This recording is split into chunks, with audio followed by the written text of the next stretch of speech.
It was the historic moment Donald Trump became President of the United States. The Trump presidency has been extremely different from any other U.S. presidency thus far. So for some stability, please click that subscribe button and notification bell while we take a look at some of the most embarrassing moments of the Trump presidency so far, with the understanding that at this rate, it'll be out of date as soon as this video is uploaded.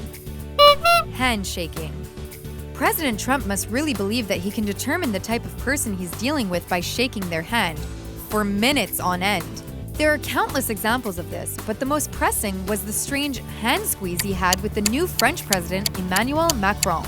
Macron, a moderate politician by European standards, ran a sort of anti-Trump campaign earlier this year. He wasn't far left or far right. Instead, he positioned himself as the status quo candidate during the onslaught of right-wing nationalist views that have emboldened many. This wave led to several European countries to rethink their status within the European Union.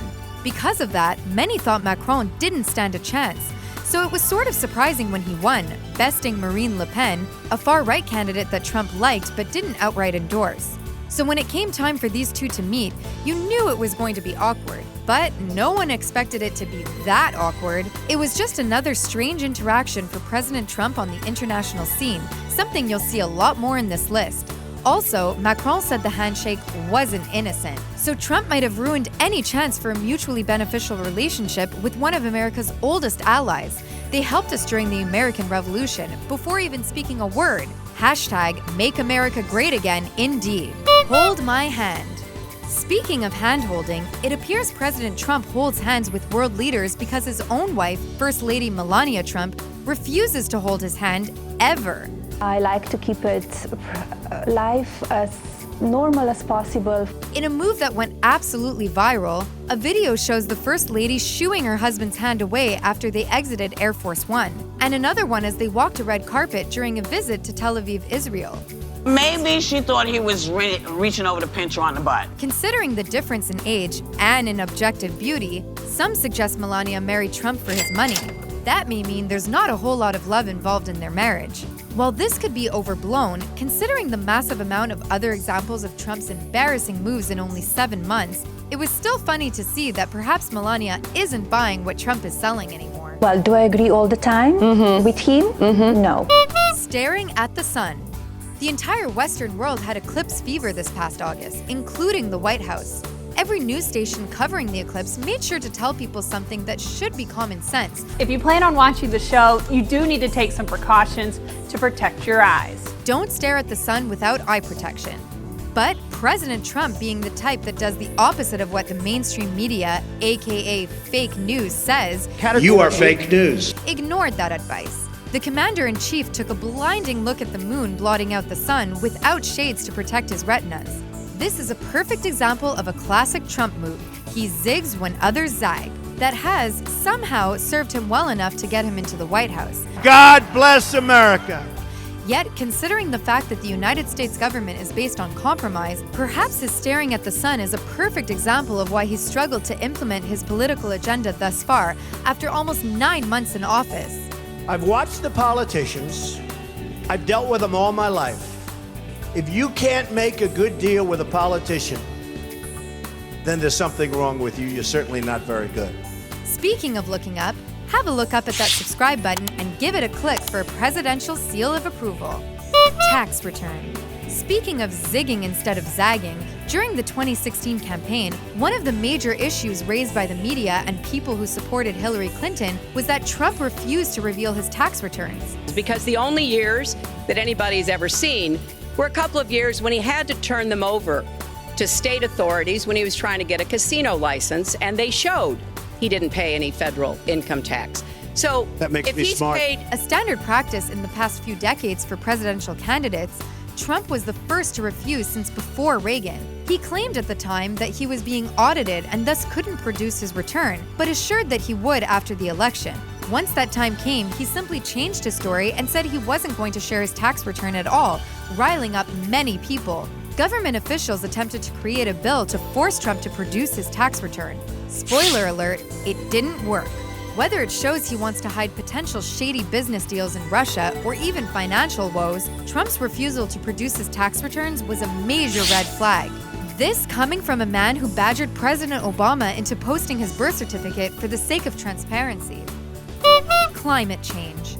Nearly 100% of climate scientists are freaking out about global warming. It's the largest issue facing the human race, but somehow, even while admitting that things are changing, Trump claims there's no way to cut carbon emissions without destroying the economy. While green economy is exploding and hiring like crazy, California has had days where it reaches 50% renewable energy. Trump decided to remove the U.S. from the Paris Climate Agreement that his predecessor, President Obama, helped put together. And that has the potential to unleash investment and innovation in clean energy at a scale we have never seen before. The agreement aims to limit the amount of carbon a country can release and could save the world in the process. The United States is only one of 3 countries no longer abiding by it. It's ironic because the justification for doing so was always China and India aren't going to cut emissions, so why bother? Well, both China and India are part of that agreement. The Chinese are slowly becoming the world leaders in renewable energy.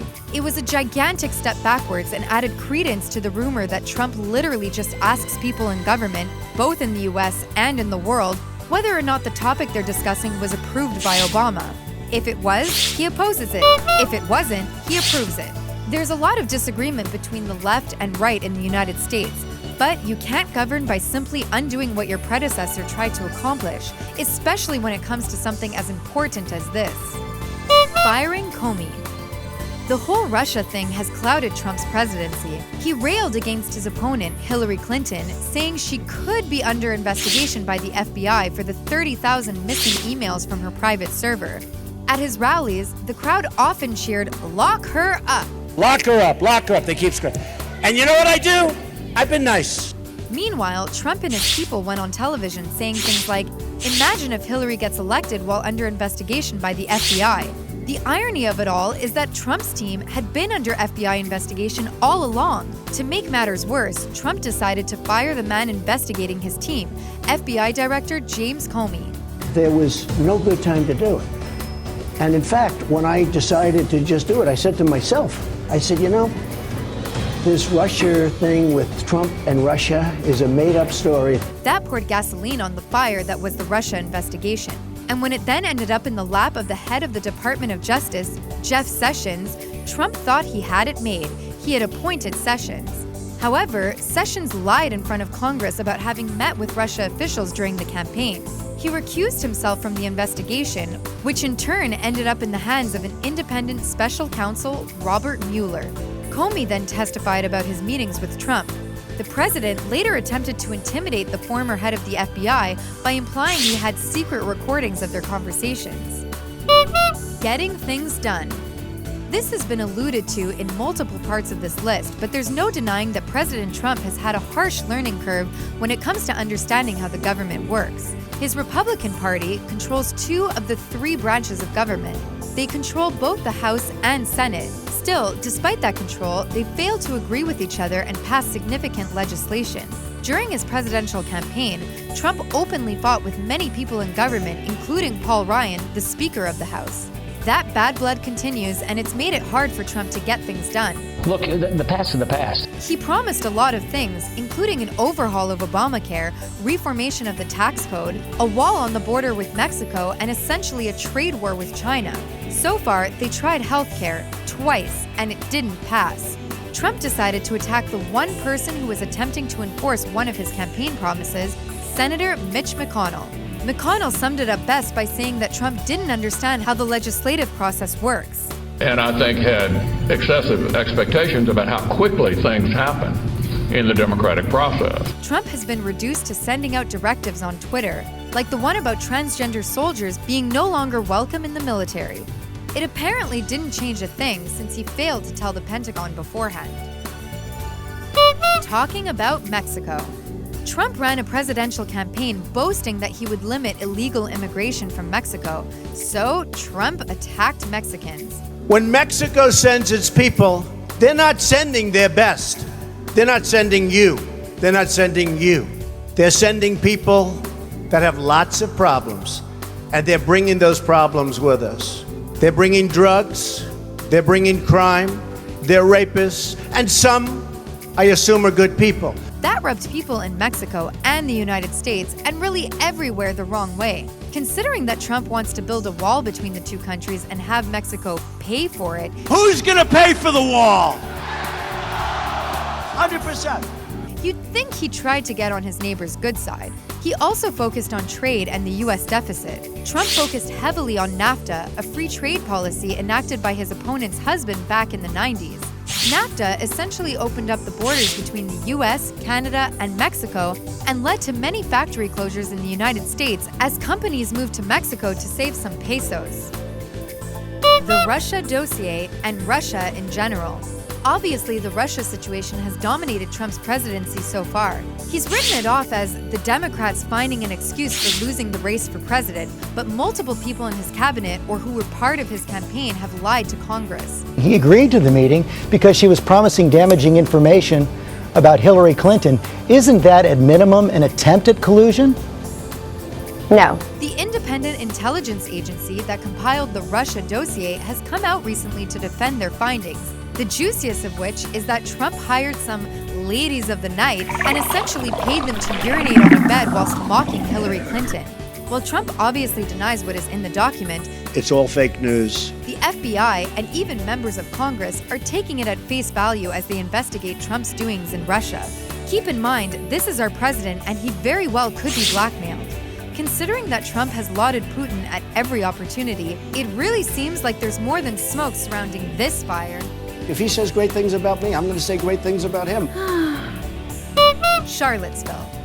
Trump reached peak awfulness during his drawn-out response to the events in Charlottesville, Virginia. He constantly deviates from the script, and that's something his supporters really love about him, but it's working against him as he struggles to drain the swamp in Washington, D.C. Some suggest his initial perfunctory response to the events in Charlottesville were written by someone else. We must love each other, respect each other, and cherish our history and our future together. But he added some Trump flair by saying that both sides, meaning Nazis and people who oppose Nazis, were to blame for the violence and death in Charlottesville. The next day, he read from a teleprompter and denounced the alt-right as well as white nationalists. People weren't satisfied and criticized his response time. So, the next day, during a press conference about infrastructure, he went off script again and reiterated what he said on day one. His remarks were labeled as unhinged, and it caused a scandal across the nation. It was classic Trump, and it was extremely embarrassing and counterproductive. Bonus: the Access Hollywood interview. We'd be remiss if we didn't talk about what was supposed to be the end of Trump's presidential candidacy, a leaked 2006 interview with Access Hollywood. Speaking with host Billy Bush, Trump joked about sexually harassing and assaulting women.